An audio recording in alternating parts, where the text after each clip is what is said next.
Hey, welcome to BreitWerks. What are you looking at? A 79 930. This engine was built years ago, maybe a decade ago, and it was never run.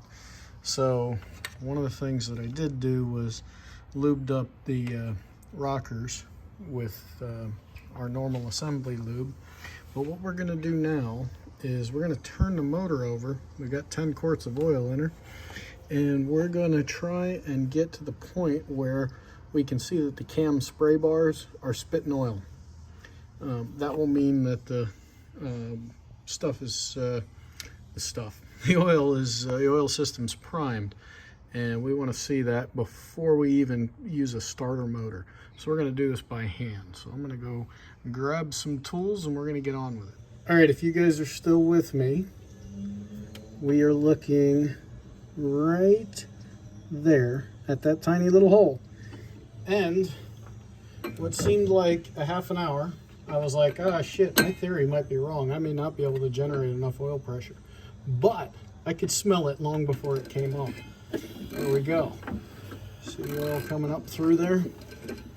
So this is the last point in the oil system.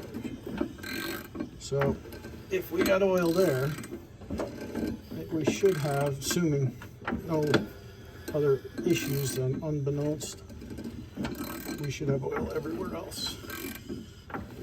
So we got oil. Fantastic. We're going to do that a couple more times.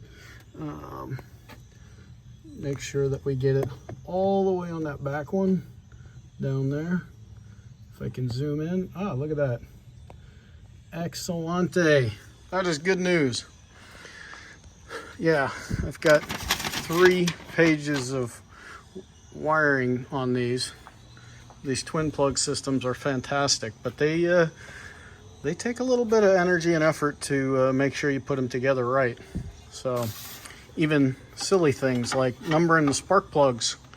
I tried to use my tape printer for heat shrink, and yeah, there's no way you're getting heat shrink over that. So a little bit of tape, a little bit of marker. The only people who will ever see it will be the people who actually need it. And then also back here we use tags. Single tag means it's the upper plugs, and looks like one of our tags fell off, but the double tags are the lower plugs. So anyway, moral of the story here is we got oil, and we got oil pressure. Fabuloso. All right, well, we're gonna continue to get on with it and get this guy to where she's running, and we'll come back to you. I'm sure we'll have some fun times between now and then. Hey, thanks for watching. If you like this video, check us out at breitwerks.com, and hit that subscribe button. Thanks for watching. Have a fantastic day.